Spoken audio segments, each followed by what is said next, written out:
Chapter 62. After the Siege. When Sa'd had passed judgment on Bani Qurayza, he returned to his sickbed in the mosque. He had already prayed that if God had any more fighting for him to accomplish against his enemies, he would let him live, and if not, that he would let him die. And now his condition grew rapidly worse. One night, not long after the siege, the Prophet found him apparently unconscious.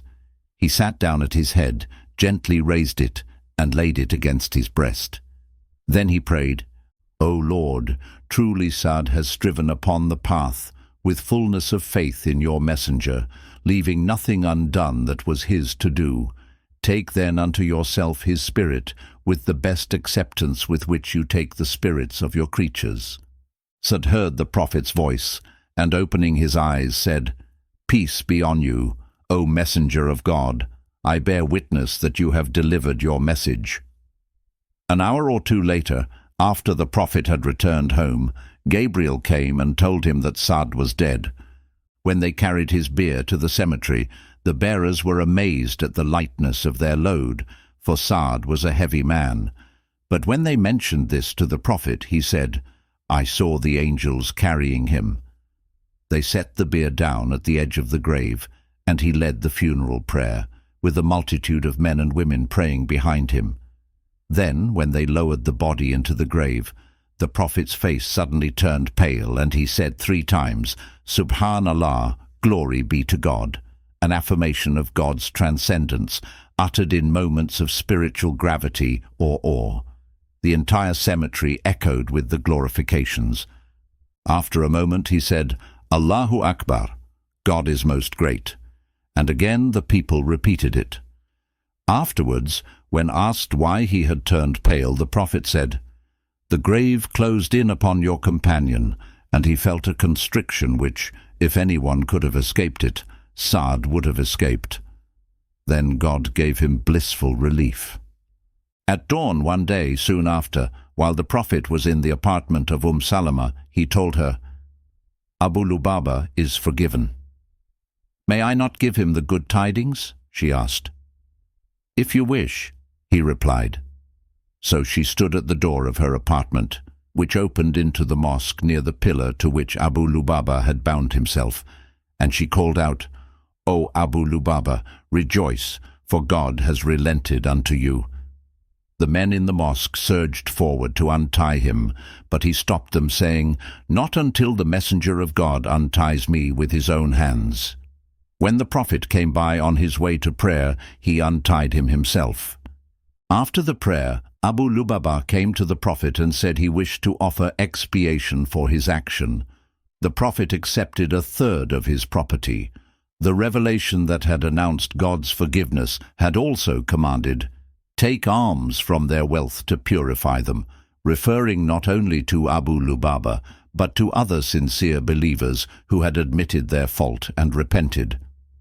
About 5 months after the campaign of the Trench, the Prophet heard that a rich Quraysh caravan was returning from Syria.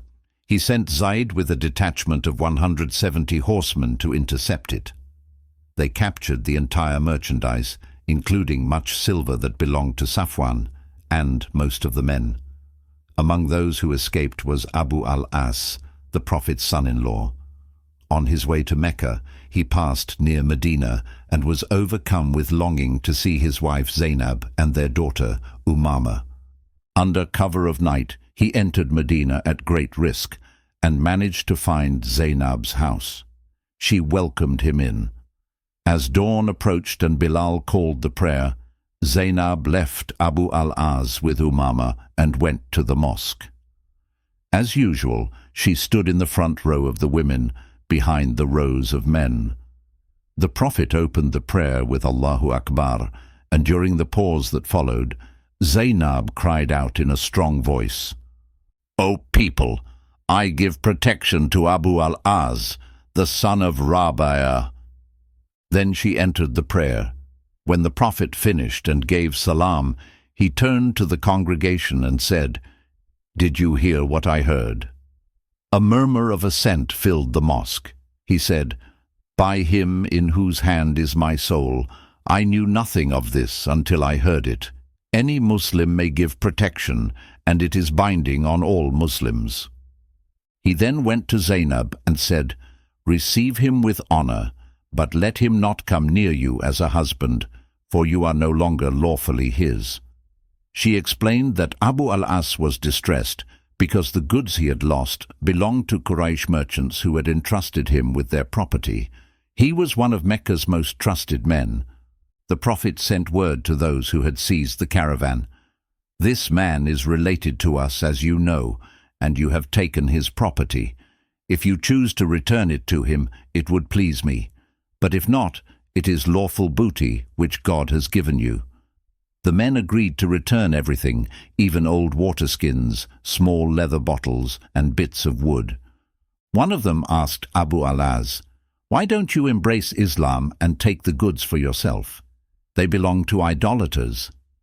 But he replied, "It would be a poor beginning to my Islam if I betrayed a trust." He returned to Mecca and restored the goods to their owners.